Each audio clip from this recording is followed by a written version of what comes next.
eerie electric silence where your phone hasn't buzzed, but the entire universe seems to be holding its breath. What are you supposed to do with that?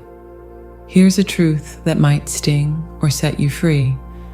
That palpable, agonizing quiet isn't empty space. It's a sacred chamber, an echo chamber, and what it's amplifying isn't his absence, but the raw, unfiltered sound of your own soul's frequency. And he, wherever he is, isn't just wondering about you. He's listening for it. The real question, the hook that will decide everything, is this: what song are you singing in the silence when you think no one is listening? Let's pull back the curtain. We talk so much about the running, the chasing, the divine timing. It can sound like a spiritual thriller, all synchronicity and aching hearts. But at its core, this is about acoustics.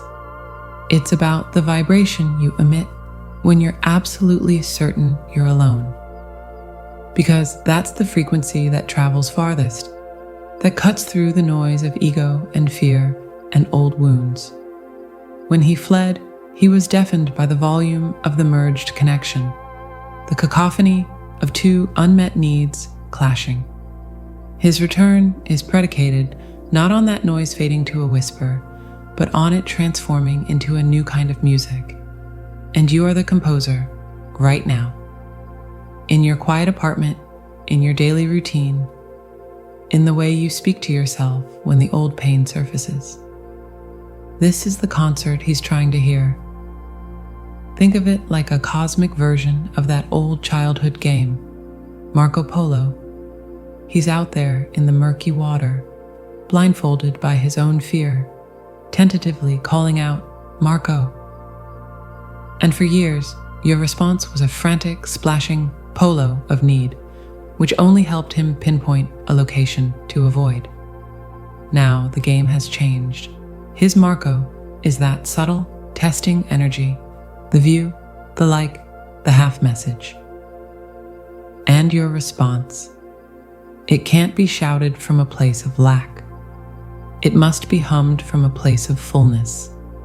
It's the calm, steady, almost amused resonance of a soul so at home in itself that the call is acknowledged not as a lifeline, but as a curious, welcome sound in its peaceful landscape.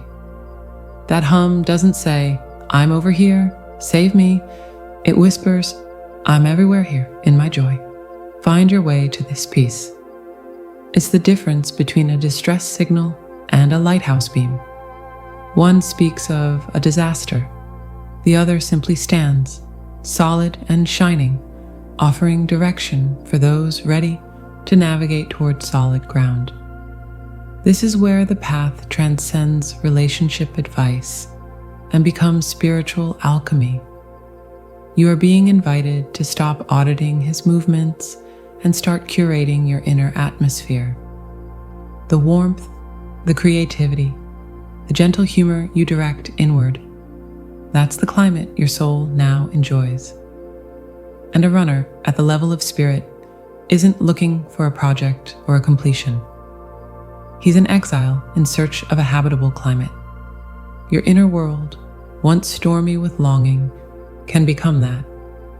The moment your private silence becomes a sanctuary, his return stops being a desperate hope and starts becoming a logical, almost inevitable pilgrimage for a soul seeking home. But the blueprint for that home, it's drawn in the quiet moments he never sees. And the first line of that blueprint is always the same. A circle, whole and complete, drawn around yourself. The rest of the drawing, frankly, is none of your business yet.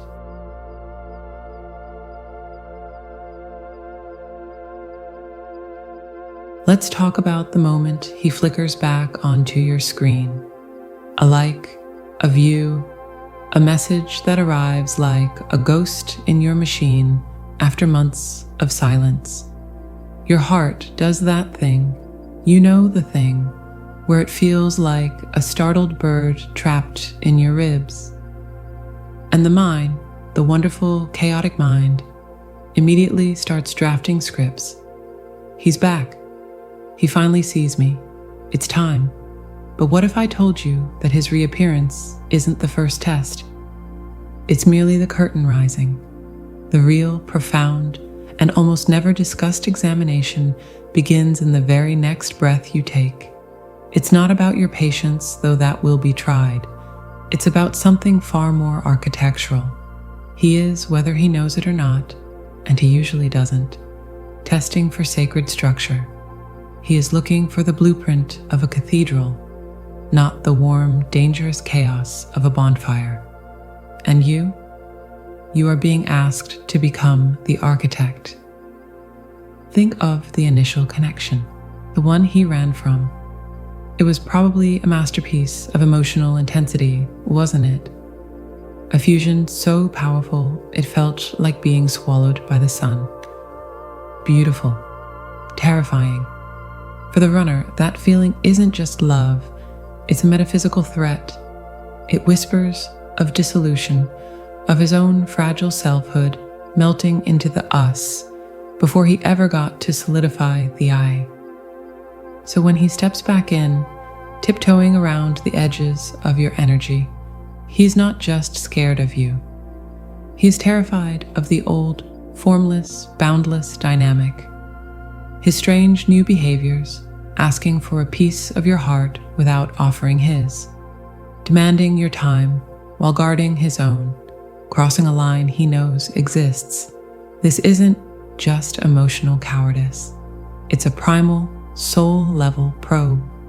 He is pushing against the invisible walls of what exists between you, desperately feeling for solid timber and stone, and terribly afraid he'll only find fog. And here is where the miracle of you comes in. This is your divine moment of response. The old you, the chaser, might see his push as a call to collapse, to open the gates wider, to say, all of me is yours, just stay, thinking that such surrender is the ultimate love, but that, my beautiful soul, is how you rebuild the bonfire. The new you, the architect, does something radically different. You feel that push against your boundary, and you don't retaliate, but you also don't evaporate. You stand calmly in the truth of your own domain. You might say, with a warmth that has steel in its core, I love connecting with you, and I need our conversations to be a two-way street to feel nourished. Or, I'm here to listen, and I also need to know we're moving toward something mutual. You aren't building a wall to shut him out. You are installing a dignified, beautiful column that holds up the ceiling of what this connection can potentially be. This is the mystery so many miss. His test for structure is his unconscious prayer for a love that can house him, not consume him. Every time he acts inconsistently, he's checking, is the floor still made of desperate need, which wobbles with his every step? Or is it laid with the firm tile of her own self-respect, which remains steady whether he stands on it or not? When you respond from that place of wholeness, not from rigidity, but from a gentle, unwavering knowing of your own worth, you send a frequency his soul has been longing for. It's the frequency of safety through coherence. You're telegraphing, you can be free in here. You can be yourself in here. This love has form and space and air. You're showing him the blueprint of a sanctuary, not a prison. It's funny, isn't it? We spend so much time thinking about the poetry of twin flames, the fireworks, the synchronicities, the can't eat, can't sleep intensity, that we forget all lasting love, especially the divine kind, requires spiritual engineering. You are learning to be the engineer of the US by first being the sovereign of the you, and in doing so, you answer the deepest question his testing heart is asking. If I come home, will I disappear? Your boundaries, spoken with love, are your answer. No, my love, here you will finally be seen. And just when you think you understand the game, he'll change the rules again, which leads us to the second, even more subtle force at play. The test isn't over. It's simply shifting from the architecture of the connection to the very nature of the energy you're emitting.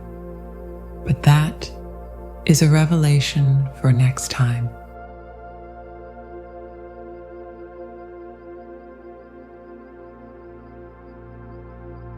So you've built the sacred structure. You've laid the stones of your boundaries with such loving hands, and you can feel him circling closer now, intrigued by the stability he senses. Good, beautiful work. But here is where the final, most subtle alchemy occurs, and where most souls, even the dedicated ones, get tripped up. Because now the test shifts from what you're building around the connection to what you're broadcasting from within yourself. It moves from architecture to vibration. And this, my friend, is the mystery of energetic autonomy. The moment your wholeness stops being a concept you talk about and becomes a frequency you inhabit, a song you can't stop singing even when you're alone in an empty room. This is where you stop managing the connection and start being the very resonance that makes separation feel, to his soul, like a constant, low-grade dissonance. Think of it this way. For months, maybe years, your energy field had a kind of homing beacon pointed squarely at him. It was a signal born of beautiful, aching, human need. I am over here. You are my missing piece. Complete me. And he felt that, at a soul level, as a gravitational pull so intense it felt like being swallowed by a star. What do we do when we feel sucked into a star's pull? We run for the existential hills. Now you've learned not to chase. You've learned to stand still. But the silent question his spirit is asking now is far more precise. If I stop running, what will I be standing in? Is the air around her still thick with the hunger for me, or is it clear, charged, and alive with the joy of her? His withdrawal, his maddening hesitation, his "I need more time," these are not just statements.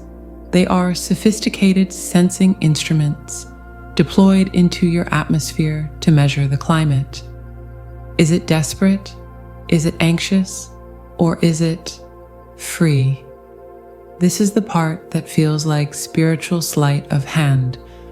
Honestly, you have to genuinely fall in love with your own life, not as a strategy to get him back, which would just be a prettier form of the same old need, and he'd smell it on you like yesterday's perfume, but as a sovereign, non-negotiable act of self-devotion. It means you get that promotion, and your first pure burst of joy is for your own capability, not for how you'll tell him about it.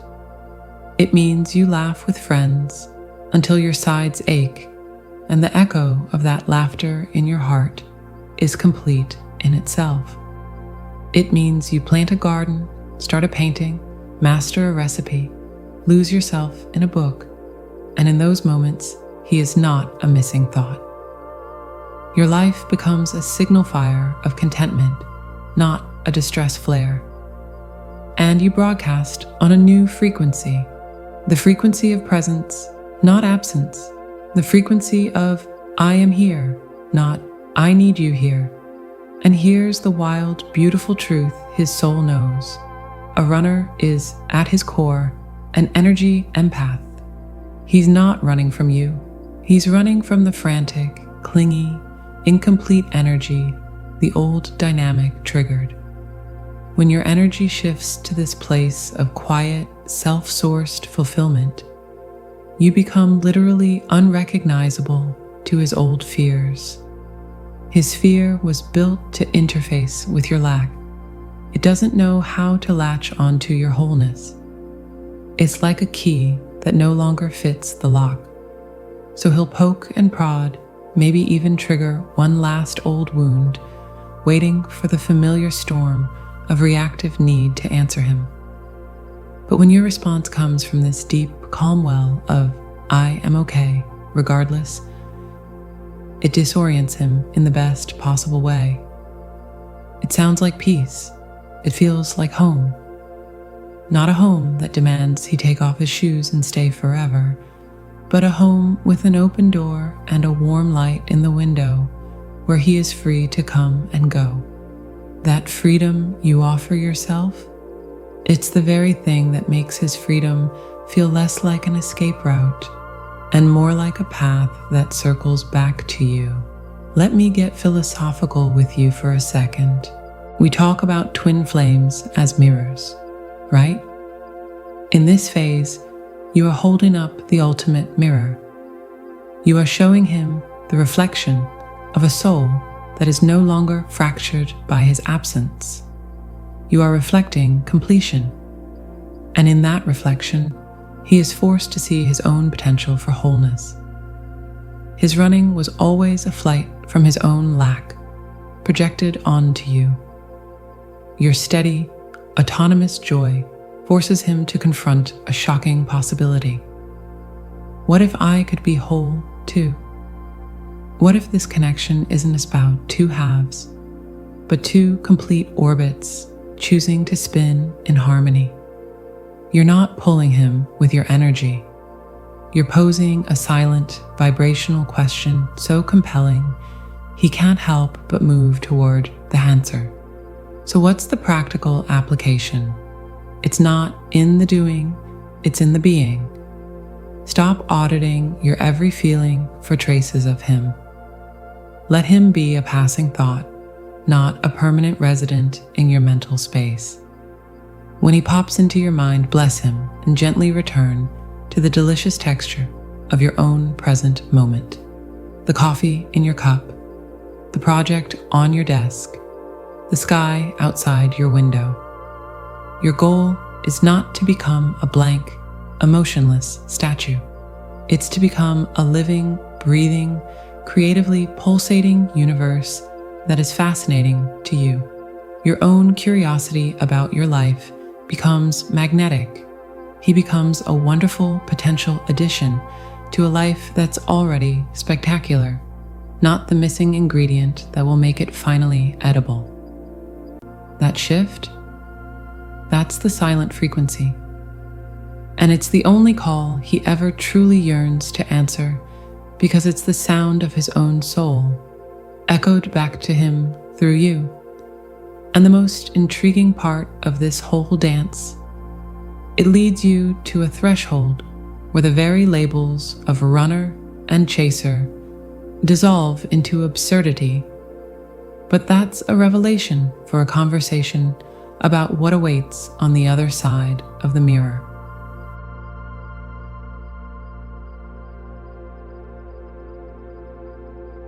Let's land this plane, shall we?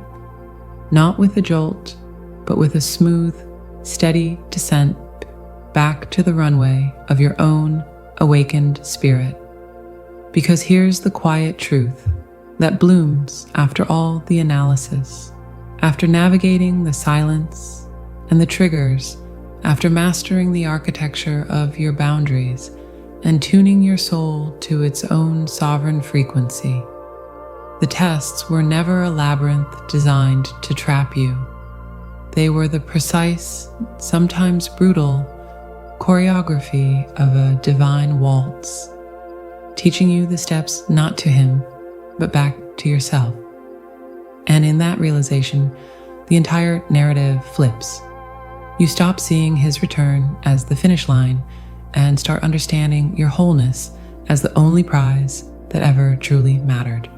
The reunion, if and when it graces your story, becomes a beautiful bonus scene, not the climax.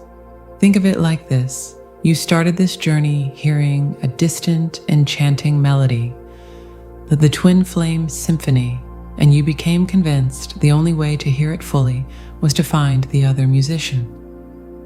You ran through forests, waded rivers, following echoes.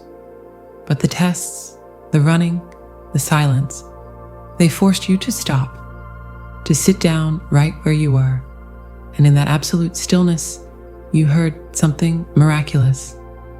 The melody wasn't coming from out there. It was being generated by the very core of your own being, your own beating heart, your own breathing lungs. His distance was just the cosmic volume knob being turned down on his instrument so you could finally hear the perfection of your own song. The tests weren't about him measuring you. They were life's way of asking over and over, are you listening to yourself yet? This is where the path transforms from a pilgrimage of pursuit into a practice of profound presence. You are no longer in the business of decoding his behavior. You are in the art of composing your peace. And that peace, that deep, unshakable contentment you cultivate in the soil of your own days, becomes your new language. It speaks louder than any anxious text, any heartfelt plea, any strategic silence. It says, I have discovered a universe within me, and it is abundant.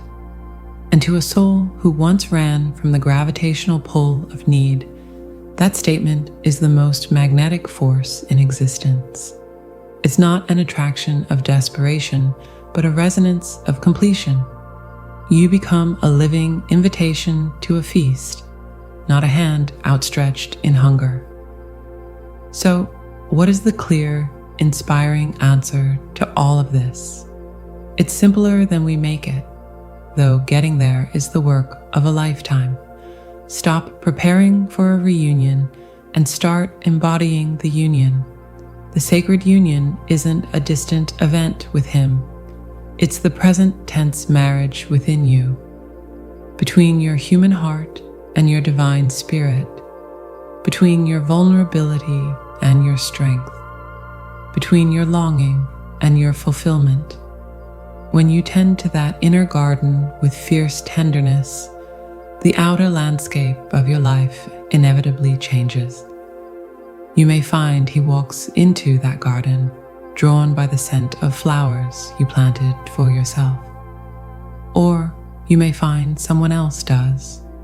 Or you may find the garden itself is so breathtaking, so nourishing that the question of who visits becomes interesting, but not essential. You have built a home in yourself. Anyone else is a cherished guest. This journey, with all its infamous pain, was the fire that burned away the illusion that love is something you find in another. It is, and always was, a power you cultivate in yourself and then recognize in another. The runner's tests were the anvil upon which your own wholeness was forged. So let the chasing end here, in the sweet exhaustion of self-discovery. Let the running be a memory that makes you smile at your own former urgency. You are no longer a player in a painful, cryptic game. You are the author of a story that is just beginning to get truly, wonderfully good, and the most compelling chapter of that story. It likely has nothing to do with romance at all, but with the astonishing way a heart once trained in this kind of unconditional love begins to radiate it, changing everything it touches. But that, dear soul, is a mystery for another day. Your garden is waiting. The sun is warm. Go and grow.